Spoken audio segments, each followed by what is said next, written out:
Meus irmãos, abramos nossas Bíblias no Evangelho de Mateus.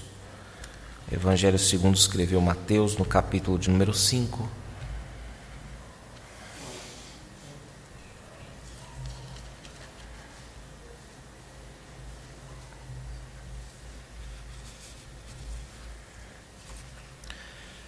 E ouçamos a leitura de 2 versículos da Palavra de Deus, versículos 25 e 26. Evangelho segundo escreveu Mateus, capítulo 5, versículos 25 e 26.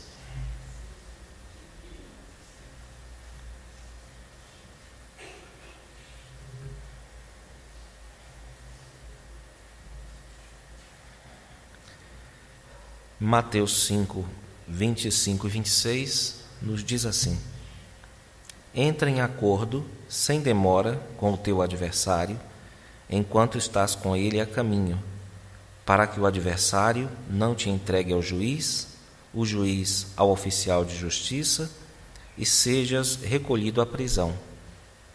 Em verdade te digo que não sairás dali, enquanto não pagares o último centavo. Amém. Essas palavras, irmãos, que nós acabamos de ouvir, estão inseridas na parte final do ensino de Cristo acerca do 6º mandamento da lei de Deus. De que modo nós devemos entender esse mandamento? Nós temos aprendido da palavra do Senhor sobre como entender esse mandamento e também como praticá-lo em nosso dia a dia com o intérprete final da lei de Deus, com o mestre dos mestres, com o nosso Senhor Jesus Cristo. E isso não é apenas algo informativo, mas, segundo o próprio Cristo, é vital para a vida do discipulado. É importantíssimo para a vida do discipulado. O versículo de número 20, que guiará essa sessão inteira, deve ser sempre levado em consideração por nós, nos diz assim: porque vos digo que, se a vossa justiça não exceder em muito a dos escribas e fariseus, jamais entrareis no reino dos céus. Depois que Jesus diz isso, ele passa a mostrar como é que ele quer que os seus discípulos, os seus seguidores, entendam a lei de Deus. Ele passa a citar 6 exemplos, 6 mandamentos, sendo um deles o 6º, que é o não matarás ou não assassinarás. Então aqui nós temos uma amostra de como ele quer que os seus discípulos abracem a lei de Deus, que ele não veio para revogar, ele não veio para abolir, ele veio para cumprir, e quer que seus discípulos também o sigam nesse propósito, irmãos, a fim de que eles não tenham a cabeça de um escriba, aquele que sabia tudo de Bíblia, e também não tenham o coração de um fariseu, que era aquele que se julgava capaz de obedecer à lei de Deus sem depender de Deus e dos seus recursos em Cristo. Então nosso Senhor toma como amostra esse 6º mandamento, o não matarás, ou mais precisamente, não assassinarás. Nós vimos nos versículos 21 e 22 que Jesus nos ensina a ser possível quebrar esse mandamento ou transgredir essa lei de Deus por meio de palavras destrutivas, palavras que não visam edificação, mas visam apenas eliminar o futuro da pessoa, as possibilidades futuras de uma pessoa. Então ele deixou claro isso, de que é possível sim assassinar alguém sem necessariamente arrancar a vida chamada biológica da pessoa, não é? Ele diz que é possível fazer isso por meio de insultos, por meio de depreciações verbais. E a partir do versículo 23, irmãos, o nosso Senhor faz uso de 2 exemplos, sendo um deles já tratado por nós, 2 exemplos que nos ensinam o que fazer caso nós estejamos implicados, nós tenhamos sido pegos, digamos assim, pela transgressão dessa lei de Deus ou desse mandamento da lei de Deus. Caso sejamos implicados por esse mandamento, Jesus nos ordena fazer algumas coisas. O primeiro exemplo que ele nos dá é o de um fiel que presta o seu culto a Deus, que está com todo o seu ânimo, com toda a sua vontade, boa vontade, prestando o culto a Deus, está trazendo a oferta perante o altar de Deus e, de repente, a sua memória avisa ou espeta, digamos assim, a sua consciência e diz: olha, há alguém na igreja que não gosta de você. Não gosta só não. Se pudesse te via longe daqui, se pudesse te via morto. E quando a consciência nos dá esse aviso, Jesus diz que é importante nós levarmos em consideração. É importante que os servos de Deus lembrem-se disso. Aqui não se discute quem tem razão, aqui não se discute quem começou primeiro.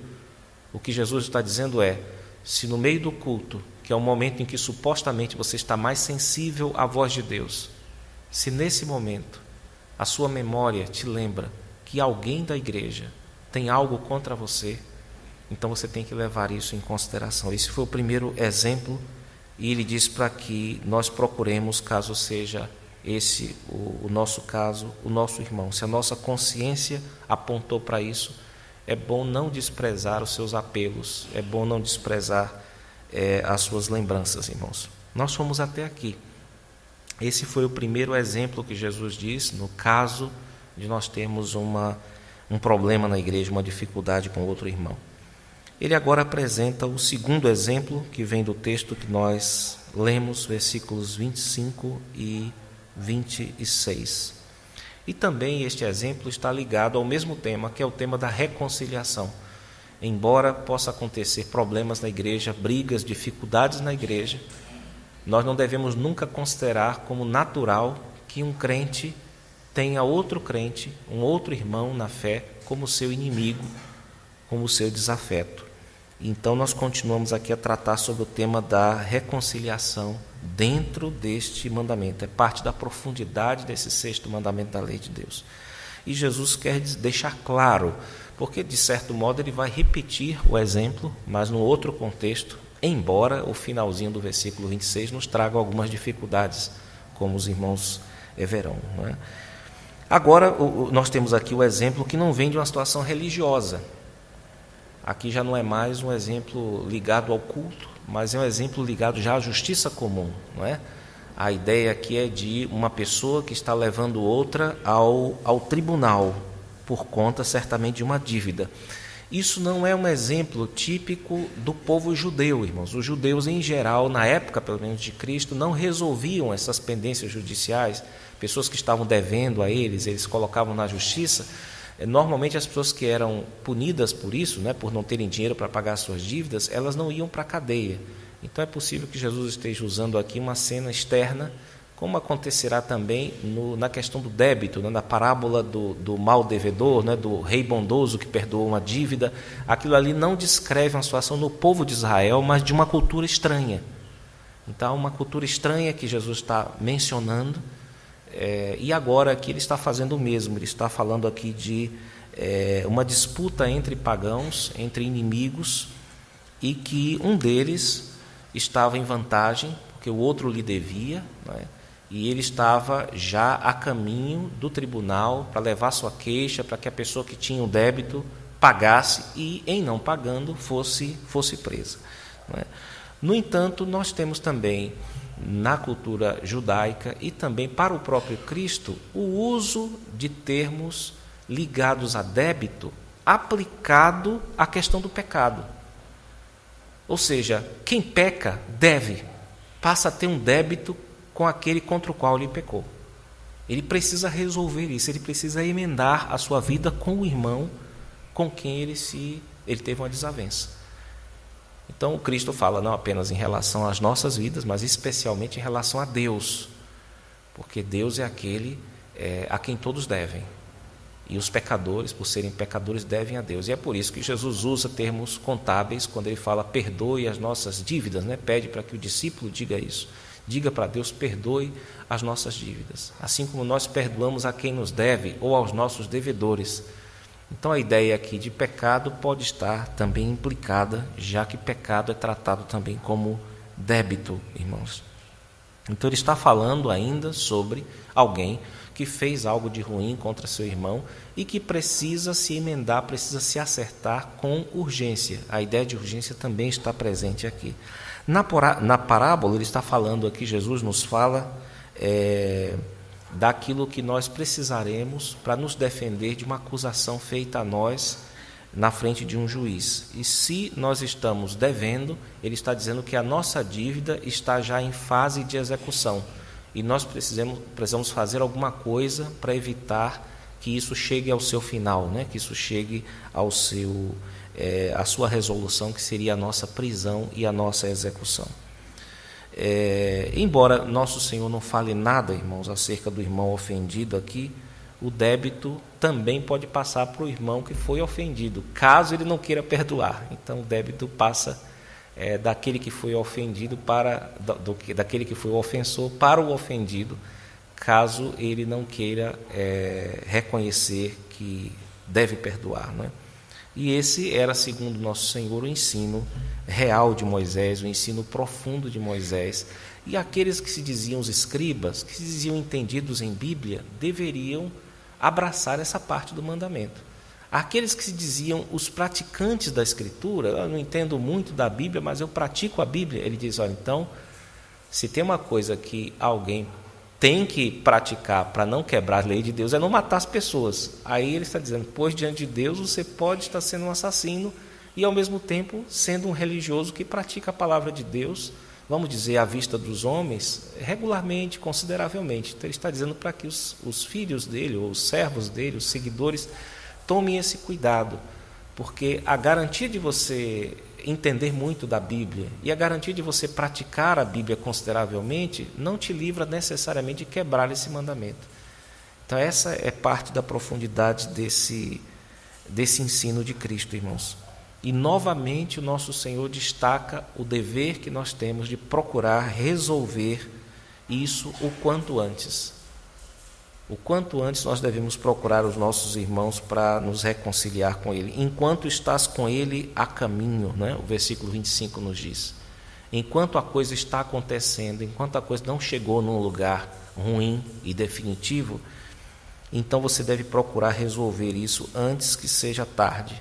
Alguns já entenderam isso. Vocês estão no caminho da vida, né? Vocês estão caminhando. Enquanto isso é possível, faça isso. Vai ter um dia em que vocês não vão estar mais juntos. De qualquer modo, vocês estão caminhando.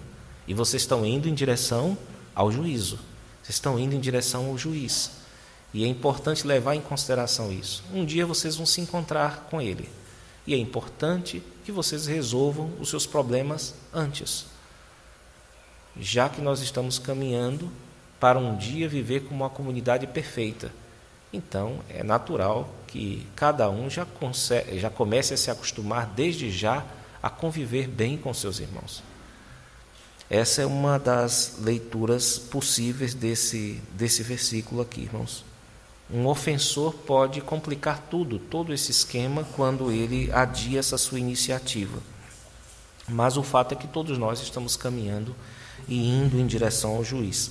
O texto fala também em prisão, não é? Tanto no versículo 25 como também no versículo 26. Isso levanta uma questão. Que prisão é essa prisão de que Jesus fala aqui? Em que sentido concreto? A que isso corresponde na realidade? Quando ele diz assim, olha, se você não perdoa o seu irmão, você está indo na direção de um tribunal, você vai ser julgado, você está devendo e você vai ser preso e você não vai sair de lá enquanto você não pagar tudo aquilo que você deve. O que isso significa na prática da vida cristã? Essa é uma pergunta importante. Para alguns, isso se refere à consciência humana. A consciência seria o inimigo aqui. Ou seja, você vai ter que conviver com a sua consciência, acusando você o tempo inteiro e conduzindo você para um tribunal maior ainda, que é o tribunal de Deus. Que, aliás, essa consciência costuma antecipar. Ela costuma dizer, isso está errado e você vai sofrer as consequências lá na frente. Deus vai te julgar, vai te achar culpado, etc, etc.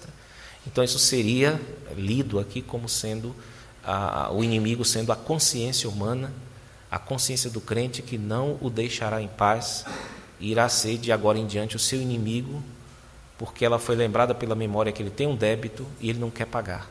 Ele não quer pagar. Essa é uma das leituras. Para outros, irmãos, outros já disseram que essa prisão seria um purgatório. Um purgatório. Um lugar que você vai ter que fazer algum tipo de penitência, um lugar depois da morte. Você teria de fazer uma penitência, ou alguém teria de fazer uma penitência por você, para que aquela nódoa, aquela sujeira, saísse finalmente da sua alma e você fosse para o céu. Isso naturalmente vem da doutrina católico-romana, que mostra, que aponta o purgatório como um lugar temporário, um lugar em que as pessoas são limpas dos seus pecados, dos pecados restantes, os chamados veniais, aqueles pecados que não são mortais, e depois elas vão para o céu. Bem, um cristão reformado tem um purgatório. Nosso purgatório é o sangue de Jesus Cristo. A Bíblia diz que Ele nos limpa de todo o pecado, de tal modo que nós não precisamos passar por uma segunda limpeza após a morte, que, aliás, a Bíblia diz, depois da morte segue-se o juízo. Não é? Há um texto parecido com esse, irmãos, e é tudo o que nós temos de segurança para afirmar. Nós não sabemos tudo o que essa figura que Jesus explica, que o coloca, quer dizer, mas há uma figura parecida em Lucas, no capítulo 12. Eu peço aos irmãos para que leiam, para que abram suas Bíblias, em Lucas capítulo 12, e eu vou fazer a leitura de 57 a 59. Ele está falando para as multidões acerca de quem? Dos fariseus, não é? Que são as pessoas mais religiosas da época, supostamente as que mais obedeciam a Deus. Lucas capítulo 12, de 57 a 59. O texto nos diz assim, depois nós voltamos para Mateus 5, versículo 57 em diante. E por que não julgais também por vós mesmos, ou por vós mesmos, o que é justo? Quando fores com o teu adversário ao magistrado, esforça-te para te livrares desse adversário no caminho, para que não suceda que ele te arraste ao juiz, o juiz te entregue ao meirinho e o meirinho te recolha à prisão. Digo-te que não sairás dali enquanto não pagares o último centavo. Aqui o texto está claramente ligando isso, a questão dos fariseus, ao fim dos tempos, ao grande julgamento de Deus. Isso é para onde o texto nos conduz. Mas Jesus como que usa essa mesma ideia aqui para aplicar a vida moral do crente, embora a ideia de juízo não esteja totalmente fora dos propósitos de Cristo. Mas no meio disso tudo, irmãos, o que nós temos de segurança, tanto na afirmação aqui de Lucas como na afirmação de Mateus, é que há um alerta para que o povo de Deus se reconcilie, para que os crentes da igreja se reconciliem o quanto antes com o seu irmão. Essa é a certeza que nós temos. É como se Jesus estivesse pintando um quadro aqui, e o efeito desse quadro é esse, é o da urgência. Independente do que você pense dos detalhes, o que isso significa, essa prisão, quantos anos você pega, ele não explica nada disso. Ele só fala de uma situação em que você percebe que é muito mais sábio você agir de acordo com a urgência do que você ver no que é que vai dar. Essa é mais ou menos a ideia. É de que Cristo pinta um quadro aqui. Ele dá um exemplo. Isso aqui bem poderia ser feito, ser usado por um pintor para colocar uma cena aqui para você, aquela da oferta também, ele poderia fazer isso, para criar um efeito sobre o ouvinte, para deixar claro o seguinte: é urgente que você se reconcilie com seu irmão. É urgente que você não espere saber quem tem razão. É urgente que você entenda que você pode estar quebrando o 6º mandamento da lei de Deus, achando que o está cumprindo, só porque vive num país de assassinos. Então essa é a ideia aqui que nós temos certeza e podemos afirmar. O restante, eu passaria aqui algum tempo, olha, fulano de tal pensou isso, fulano de tal opinou isso, opinou aquilo. O que nós temos de certeza aqui é: reconciliar-se com o irmão é tarefa urgente, e você não tem nenhum proveito na vida, e nem a igreja tem nenhum proveito em que as coisas continuem como talvez estejam entre você e aquela pessoa, entre você e aquele irmão. Essa é a ideia aqui, irmãos. Urgência é o assunto. O primeiro assunto foi urgência no culto, não é? O segundo aqui é urgência no tribunal, para que as coisas não cheguem a um lugar ruim. Então esse é o ponto aqui de Cristo. Os dois exemplos tratam do mesmo ponto, é que alguém tem rancor contra nós, alguém quer o nosso mal, quer a nossa eliminação, e nós temos de agir imediatamente.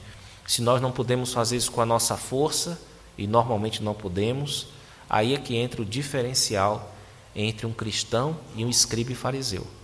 É que um escriba e fariseu não depende de Cristo, ele não depende da graça de Deus. Nós dependemos da graça de Deus. Nós não confiamos na força humana, nós não confiamos no intelecto que aprende, nós não confiamos no coração que supostamente obedece. Nós confiamos na graça de Deus.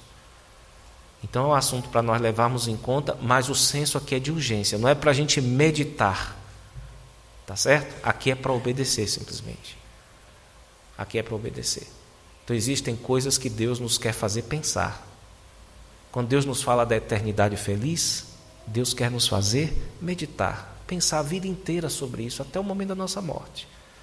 Quando Deus nos fala da cruz, Deus quer que você use a cruz como objeto constante das suas meditações. É para meditar hoje na cruz, amanhã na cruz, depois de amanhã na cruz, até a hora da sua morte na cruz. Mas quando Jesus diz, olha, isso aqui é urgente, é para agora, não é para você dizer, espera aí, deixa eu pensar. Porque existem alguns pensamentos que são pecaminosos. Espera aí, deixa eu me perguntar, levantar algumas questões. A questão básica é se você é tutor do seu irmão ou não.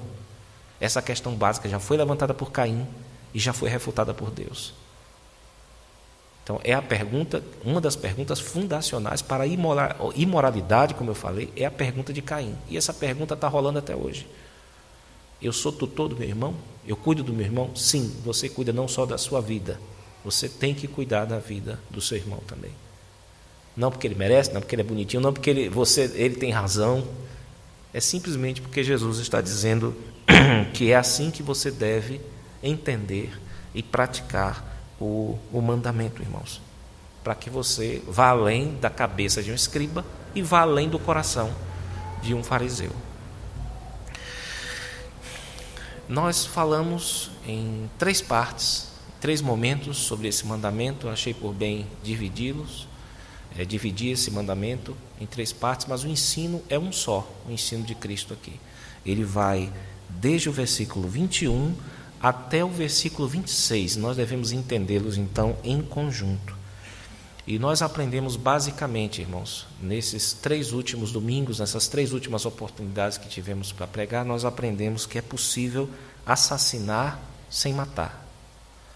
Isso ocorre por meio da língua, por meio da linguagem, por meio do desprezo com as palavras. Isso foi o que nós aprendemos, significando que o mandamento é mais profundo do que aparenta ser no pensamento de escribas e fariseus.